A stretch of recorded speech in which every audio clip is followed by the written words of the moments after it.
जी अस्सलाम वालेकुम जी। मलिक आफ्ताब साहब कुछ मेडिसिन रिकमेंड कर रहे हैं। फीस बिल्ला इनके पास एक नुस्खा है, जो चाहते हैं कि जितने भी कबूतरबाजों के घर में वायरस है, इनका माशाल्लाह अल्लाह ताला ने इनको ग्रिप दी है, तो ये शेयर करना चाहते हैं सदका जारिया के मुताबिक। तो किसी भाई के अगर कबूतर बाज सकते हैं तो प्लीज़ मलिक साहब आप बताएँ। सर काफ़ी टाइम असा लाया क्योंकि मैं खुद मारे को बीमारी बहुत ज़्यादा होनी सी, ते जिस वजह नाल बड़ा नुकसान हुई जुलना सा, तो बड़ा कई बार दिल दुखना सा कि कई बार दिल करना सा कि कबूतरबाजी खत्म करी छड़ी है इस बीमारी की वजह नाल। बाकी जिंदगी मौत अल्लाह ने हत्थ ही हुण बंदा है कि जेह्ड़ा असां दवाई देसां ते एक कबूतर बिल्कुल ठीक होई गए सुन, ओह् गल नहीं होनी। इत्थै डॉक्टर भी मरी जुलने, ते गल इतनी जी है कि जिस कबूतर की जिंदगी हुई वो अल्लाह उसकी बेहतरी करसी इंशाअल्लाह। कैसने बाकी अल्लाह ने काम होने 100% तो रब की जात ही। ते ए 3-4 कोई 7-8 टीके है, ये नवी डेट, ये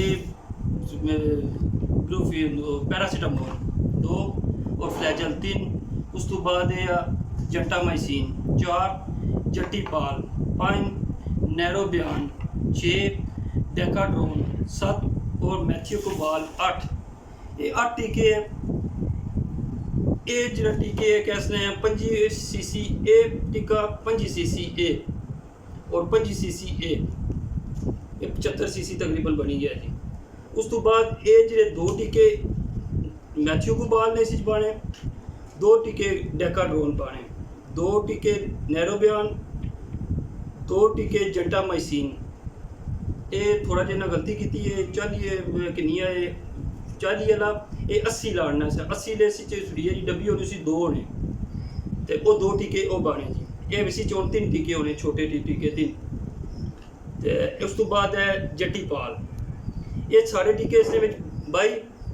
तो इस तो बाद 1 cc इस इंसुलिन वाली सरिंज नहीं, 1 cc एक कबूतरे की लाइसेंस हो अल्लाह करसी। अगर कबूतरे की जिंदगी हुई तो ये एक बीमारी पड़नी आ, ये 101 बीमारी पर आ।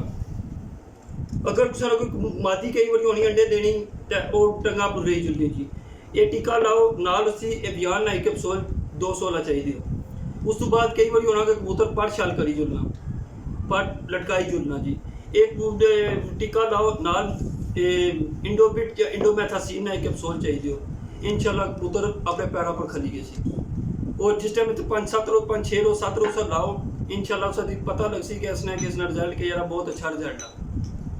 ये एक जादू समझी कि ना तो आखी सकते हो कि एक जादू हो सी हो। बहुत बहुत शुक्रिया जी, जज़ाकल्लाह। ये सब भाइयों के लिए इन्होंने सदका जारी है, इसको इस्तेमाल करें। बात यकीन की है, अगर यकीन से अगर आप काली मिर्च भी दे देना तो वो भी असर करती है। इस भाई का ये तजर्बा है और हमने काफ़ी जगह इस्तेमाल किया है, हमें मुस्बत रिजल्ट आया है।